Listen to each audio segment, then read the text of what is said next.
buru men, telat nih men.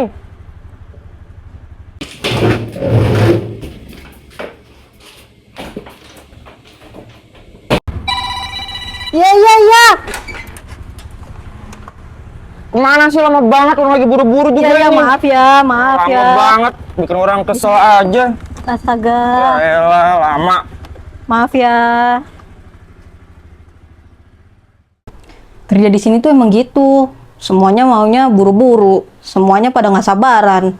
Ujung-ujungnya marah-marahan. Targetnya selalu aku lagi. Sebenarnya kalau tempat kerja tegang kayak gini aku juga kurang nyaman, kurang suka gitu. Tapi aku nggak tahu harus ngapain, jadi aku cuma bisa diem aja gitu.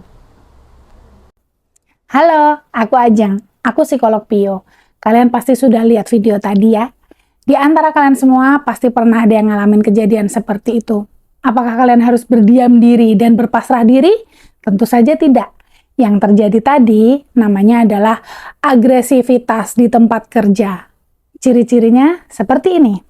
Kenali dan sadari perilaku agresi di tempat kerja. Misalnya, menyindir dan mengabaikan, mencemooh atau merendahkan, membicarakan keburukan seseorang di belakang, memberikan pesan kasar saat sedang marah. Jika kalian menghadapi perilaku agresif di tempat kerja, kalian jangan cuma diem aja. Kalian bisa melakukan perilaku asertif. Nah, seperti apa sih perilaku asertif itu? Perilaku asertif itu bisa kalian mulai dengan mengatakan, saya merasa, kemudian dilanjutkan dengan ungkapkanlah perilaku apa yang bikin kamu merasa tidak nyaman. Nah, nanti bisa dicoba ya, Deci. Nah, untuk Yunan, ketika kamu melihat ada temanmu yang mengalami perilaku agresif di tempat kerja, jangan cuma diem aja. Kamu bisa membantu mereka. Caranya seperti apa? Caranya sama. Kamu bisa mengungkapkan perilaku asertif dengan cara katakan, saya merasa, kemudian kamu ungkapkan semua perilaku yang membuat kamu merasa tidak nyaman. Nah, untuk lengkapnya, bisa disimak di poster ini ya. Bagaimana menjadi pribadi yang asertif di tempat kerja? Sampaikan pendapat, ide, atau perasaan dengan jujur, jelas, dan sopan. Berani mengatakan tidak pada hal yang tidak mampu atau tidak sesuai kapasitas.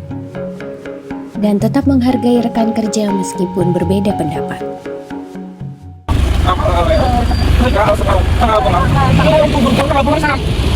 Kemana sih, lama banget. Iya, maaf ya. Buru-buru nih. Iya.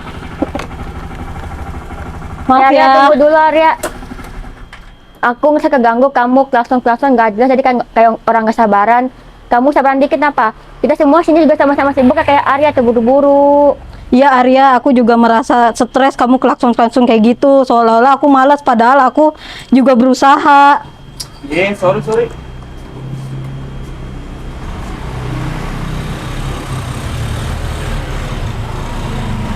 Nah, mumpung ada Mbak Vivi juga, aku juga merasa sedikit sedih loh dengan chat Mbak Vivi di WhatsApp keuangan. Aku juga butuh bantuan Mbak Vivi untuk ngasih tahu aku caranya gimana, bukan chat kayak gitu.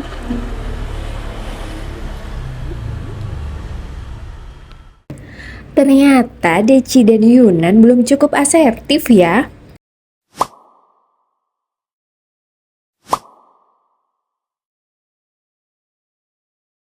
Yuk kita coba lagi. Arya, saya merasa tidak nyaman kamu klakson-klakson dan berbicara seperti itu, seolah-olah saya tidak bekerja dengan baik. Lebih baiknya kamu ngomong ke saya pelan-pelan biar saya bisa mengerti apa yang kamu mau. Untuk Mbak Vivi, saya juga merasa tidak nyaman atas chat Mbak Vivi di WhatsApp keuangan. Alangkah baiknya Mbak Vivi dan saya saling telusuri bersama. Seperti itu. Arya, tunggu dulu.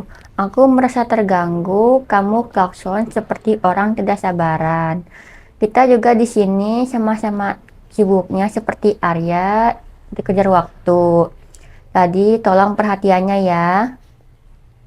Arya juga bisa memberikan tanggapan asertif sebagai berikut. Aduh, tadi maaf ya. Saya terbawa emosi karena terburu-buru. Lain kali nggak kayak gitu lagi deh. Nah, Deci dan Yunan sudah mencoba bersikap asertif. Kamu juga bisa mencobanya. Memang semua usaha kita belum tentu mendapatkan respon dan reaksi seperti yang kita harapkan. Tapi setidaknya kamu sudah mencoba bersikap asertif dan tidak pasif. Jika hal itu juga tidak menyelesaikan masalah, kamu bisa langsung menghubungi atasan kamu untuk mendiskusikan solusinya. Oke? Nah, sampai jumpa lagi ya di cerita kerja selanjutnya. Dah.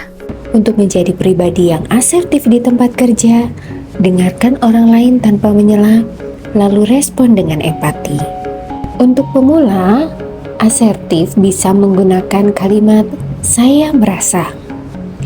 Nah, saya merasa ... Jelaskan perbuatan spesifik yang membuat tidak nyaman.